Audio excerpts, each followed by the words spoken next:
Kalau ada pendapat atau perkataan gurunya, atau ustadznya, atau kiainya, atau kelompoknya yang bertentangan dengan hadis Nabi, bertentangan dengan sunnah Nabi, petunjuk Nabi, maka dia memilih untuk mengikuti dan menerima hadis Nabi yang sahih, petunjuk Nabi yang jelas, valid, otentik dan terpercaya, dan meninggalkan serta menolak pendapat ustadznya, kiainya, syekhnya, atau kelompoknya.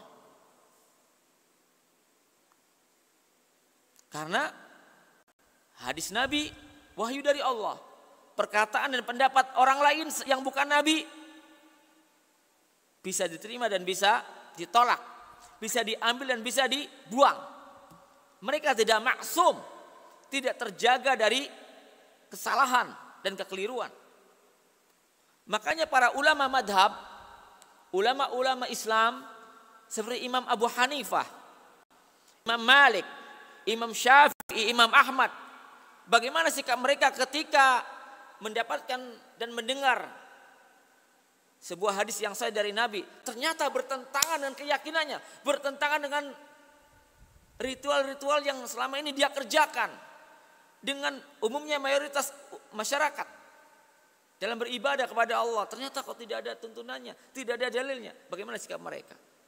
Bahkan terkadang berlawanan dengan pendapat mereka.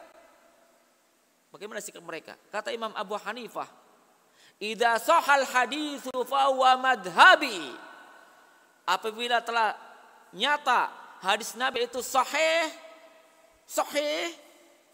maka itulah madhabku, itulah pendapatku. Maksudnya apa? Kata para ulama, Abu Hanifah bermaksud, jika kalian wahai para muridku, wahai umat Islam, mendapati pendapatku, pendapat Abu Hanifah bertentangan dengan hadis Nabi, tinggalkan pendapatku, ikuti hadis Nabi.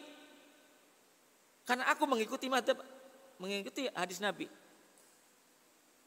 Karena zaman itu mungkin hadis Nabi yang jumlahnya ratusan ribu belum terkumpul dalam satu kitab atau satu tempat sebagaimana zaman sekarang. Orang kalau mencari satu hadis saja harus melakukan perjalanan jauh, rihlah fi talabil ilmi, menuju suatu tempat jalan kaki, naik onta, naik kuda, menelan waktu ya yang cukup panjang untuk mencari hadis. Mungkin dia ketika berfatwa, ketika berpendapat, ya sesuai dengan hadis yang dia miliki, sesuai dengan ilmu yang ia dapatkan. Ternyata datang orang membawa hadis, pendapatnya bertentangan dengan pendapat yang telah ia sampaikan kepada masyarakat, kepada murid-muridnya. Maka kata Imam Abu Hanifah, ikuti hadis Nabi. Kita lihat bagaimana perkataan Abu Hanifah membimbing umat Islam, membimbing murid-murid untuk selalu berpegang teguh dengan hadis Nabi yang sahih, dengan Quran dan Sunnah. Jangan fanatik buta dengan pendapat-pendapat siapapun dari tokoh-tokoh umat. Kata beliau, la yahillu li ahadin ayyakhudha biqauli ma lam ya'rif min aina akhadna. Tidak boleh bagi siapapun, tidak halal bagi siapapun mengambil pendapatku. Coba, beliau ulama madhab terkemuka yang dihormati dan diakui oleh umat Islam. Tidak halal bagi siapapun untuk mengambil dan mengikuti pendapatku selama dia tidak tahu dalil apa yang aku jadikan landasan. Dari mana sumbernya? Lihat, beliau berusaha untuk mengikat murid-murid dan umat Islam agar beribadah dan beragama selalu dengan qala Allah, qala Rasulullah. Firman Allah, sabda Rasul. Bukan saya beribadah, saya berpendapat, saya berkeyakinan menurut ucapan Syekh Fulan, Kiai Fulan, Habib Fulan, ulama Fulan. Tidak. Saya mengamalkan ibadah salat karena Allah memerintahkan dalam Al-Quran, karena Nabi memerintahkan dalam hadis sahih. Saya meninggalkan muamalah dengan riba, dengan bunga bank, menjauhi kezaliman karena Allah telah mengharamkannya dalam Al-Quran. Nabi telah melarang keras dalam hadis yang sahih. Saya berbakti pada kedua orang tua saya karena Allah telah mewajibkan kepada setiap hamba untuk berbakti kepada kedua orang tuanya. Nabi pun demikian telah mewajibkan umat Islam untuk berbakti pada kedua orang tuanya. Begitu. Jadi mendidik umat, mendidik masyarakat, mendidik jamaah dan murid-murid untuk selalu berpegang teguh dengan Al-Quran dan As-Sunnah. Kita sebutkan perkataan Imam Malik, salah satu ulama madhab yang terkemuka, yang diakui dan diagungkan oleh umat Islam. Imam Malik bin Anas rahimahullah, dari generasi atba'ut tabi'in. Kata beliau, ma min ahadin illa wa yu'khadu wa yuraddu min qawlihi illa sahibu hadzal qabri wa asyara biyadihi ila qabrin nabiyyi sallallahu alaihi wasallam. Kata Imam Malik bin Anas, gurunya Imam Syafi'i, kata beliau, setiap orang ucapannya bisa diambil dan bisa ditolak. Boleh diterima, boleh ditolak. Siapa saja. Kecuali perkataan orang yang ada di dalam kuburan ini. Beliau menunjuk kemana? Ke kuburan Nabi Muhammad SAW. Perkataan siapapun yang ada di muka bumi ini bisa kita ambil, bisa kita terima, dan bisa kita tolak. Karena itu bukan wahyu dari Allah. Yang kita terima semuanya, tidak boleh menolaknya sedikit pun, hanya ucapan dan perkataan orang yang ada dalam kuburan ini. Ucapan Nabi, hadis Nabi, itu ucapan Nabi. Karena itu wahyu dari Allah, itu yang kita terima. Lihat bagaimana ulama-ulama Islam membimbing dan mendidik kaum muslimin agar selalu berada di atas Quran dan Sunnah, berpegang teguh dengan qala Allah, qala Rasulullah, firman Allah, sabda Rasul. Kemudian kita sebutkan perkataan Imam Syafi'i. Imam Syafi'i yang katanya adalah ulama madhab yang dipegangi oleh mayoritas umat Islam di Indonesia. Ya. Mayoritas umat Islam di Indonesia mengaku bermadhab Syafi'i. Tapi ketika Imam Syafi'i memiliki akidah yang bertentangan dengan akidah mereka, mereka tidak ikut Imam Syafi'i. Tapi mengikuti keyakinan imam yang lain, katanya Imam Syafi'i. Lihat bagaimana perkataan Imam Syafi'i kepada murid-murid beliau dan kepada kita semua umat Islam. Beliau mengatakan, idza sahhal haditsu fa huwa madhhabi. Apabila hadis Nabi telah sahih, maka itulah madhabku.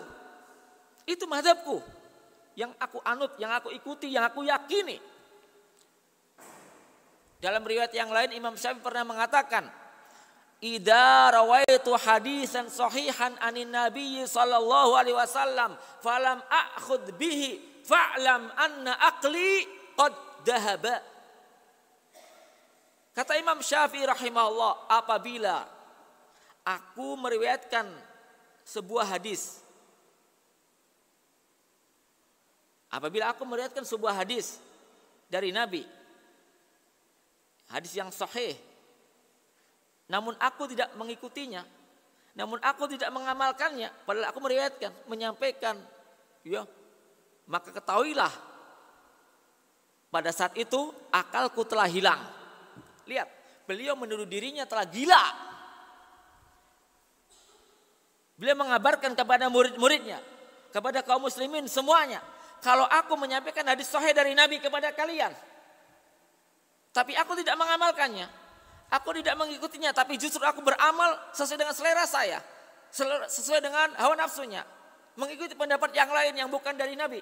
Ketahuilah pada saat itu akalku telah hilang, aku telah menjadi gila, majnun. Tidak ada doktrin untuk fanatik kepada kelompok tertentu, ustadz tertentu, kiai tertentu, tidak ada. Yang ada adalah fanatik kepada Al-Quran dan As-Sunnah, kepada petunjuk Nabi yang jelas dijamin kemaksumannya oleh Allah dan Rasulnya, tidak akan tersesat di dunia dan akhirat. Imam Ahmad bin Hanbal rahimahullah, muridnya Imam Syafi'i. Imam Syafi'i murid Imam Malik, Imam Ahmad muridnya Imam Syafi'i. Salah satu imam madhab yang 4, diakui keimamannya dan keilmuannya oleh umat Islam. Kata Imam Ahmad, La tuqallidni wala tuqallid Malik wala Syafi'i wala Tsauri wala Auza'i wa khudh min haitsu akhadhu. Wahai murid-muridku, wahai jamaah, wahai kaum muslimin, jangan kalian bersikap taklid kepadaku. Lihat, padahal beliau ulama besar. Jangan kalian ikut bersikap taklid. Apa taklid? Apa taklid? Ikut-ikutan kepada pendapat guru atau orang lain tanpa mengetahui dalilnya. Yang penting pokoknya kata ustadz saya, pokoknya kata kiai saya, pokoknya kata syekh saya, pokoknya kata madhab dan aliran kelompok saya. Ada kata pokoknya yang penting. Beliau mengatakan, wahai muridku, wahai kaum muslimin, jangan bersikap taklid, ikut-ikutan kepada diriku, ikut-ikutan tanpa tahu dalilnya. Wala tuqallid Malik, jangan pula kalian bersikap taklid kepada Imam Malik, ulama besar. Jangan pula bersikap taklid, ikut-ikutan kepada pendapat Syafi'i atau kepada Sufyan Tsauri, ulama tabi'in, atau kepada pendapatnya Imam Auza'i, ulama tabi'in. Tapi ikutilah sumber yang mereka jadikan pegangan ketika berfatwa atau berpendapat. Makanya ketika seorang ulama menyimpang, jatuh dalam kesesatan, dalam fatwanya, dalam keyakinannya, dalam ritual ibadahnya, maka murid-murid atau jamaah tetap istiqomah di atas kebenaran. Karena sudah mengikat dan mendidik mereka di atas Quran dan Sunnah. Beda kalau orang itu mendoktrin murid-muridnya di sebuah kelompok atau lembaga pendidikan. Pokoknya apa yang difatwakan dan ditetapkan oleh ustadz ini, kiai ini, ulama ini ikuti. Jangan membangkang, jangan menentang, jangan membantah. Tidak usah ngeyel. Ini bahaya. Ketika sopirnya, imamnya berbelok, jamaah dan pengikut penumpang ikut belok, tersesat. Jadi ahlul hadis, mereka yang senantiasa memuliakan hadis Nabi, menjadikan hadis sebagai pedoman hidup, landasan dalam beramal dan berakidah. Tentunya hadis yang sahih.